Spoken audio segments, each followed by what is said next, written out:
ગુજરાતમાં 7 મેના રોજ ગૌ સન્માન દિવસની ઉજવણી 268 તાલુકાઓમાં ગૌમાતા માટે ગુંજશે પ્રાર્થના।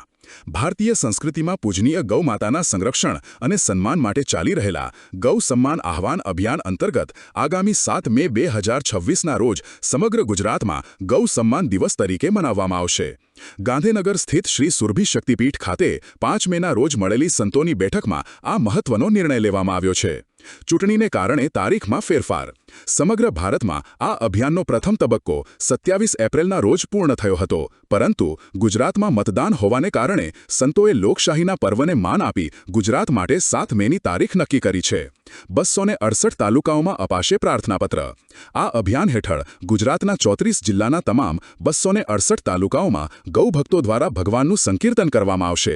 ત્યારબાદ સ્થાનિક વહીવટી અધિકારી, મામલતદાર, ટીડીઓ મારફત વડાપ્રધાનશ્રીને સંબોધીને પ્રાર્થનાપત્ર સોંપવામાં આવશે।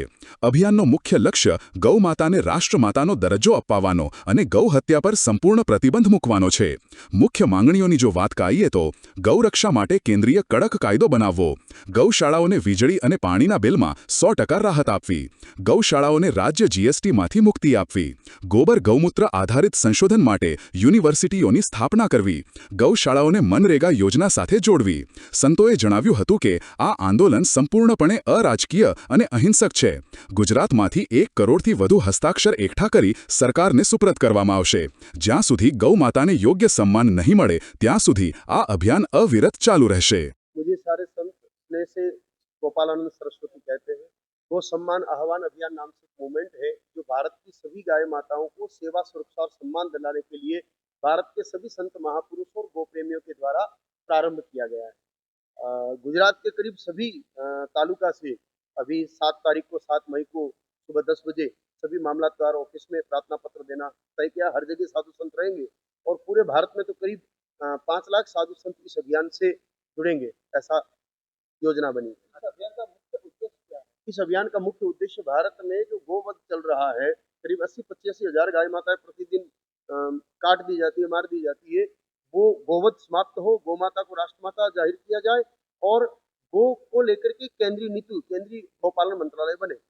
नहीं, ऐसा नहीं है। अभियान तो 1857 में मंगल पांडे ने शुरू किया था, उसके बाद 1952 में संघ ने शुरू किया था, उसके बाद 1966 में करपात्री महाराज ने किया था, उसके बाद 1916 में गोक्रांति मंच ने चलाया था। तो ये तो सतत चल रहा है, रुका नहीं है। बस अभी इसको जिस तरीके से प्रारंभ किया उसका मूल हेतु ये है कि अभी सरकार सनातन से जुड़े हुए कई सारे कार्य करेंगे। राम मंदिर हो, 300 क्षेत्र हटाया गया हो, तो ये सारी चीजों को देखते हुए लग रहा है कि अब की बार अगर प्रबलता से प्रार्थना पत्र दिया गया तो ये गोवध का कलंक जो 78 साल की आजादी के बाद भी भारत के माथे पर है, ये मिट सकता है। अगर प्रार्थना से मांग पूरी नहीं हुई तो दिल्ली में जाकर के संकीर्तन धरना देंगे, फिर भी मांग पूरी नहीं हुई तो फिर सत्याग्रह करेंगे। 9 दिन पर केवल गंगा जल पर रह करके और क्रमिक अनशन प्रारंभ करेंगे। कानून का ये रीजन है कि अभी देश संविधान से चलता है, तो हर चीज कानून से ही पूरी हो सकती है। जैसे पुत्र पिता की सेवा न करे, तो आजकल सिस्टम है कि गुजरात में कानून बन गया है अभी कि कोई पुत्र अगर पिता की सेवा नहीं करता तो उसका वीजा रद्द कर दिया जाएगा, वो विदेश नहीं जा सकता।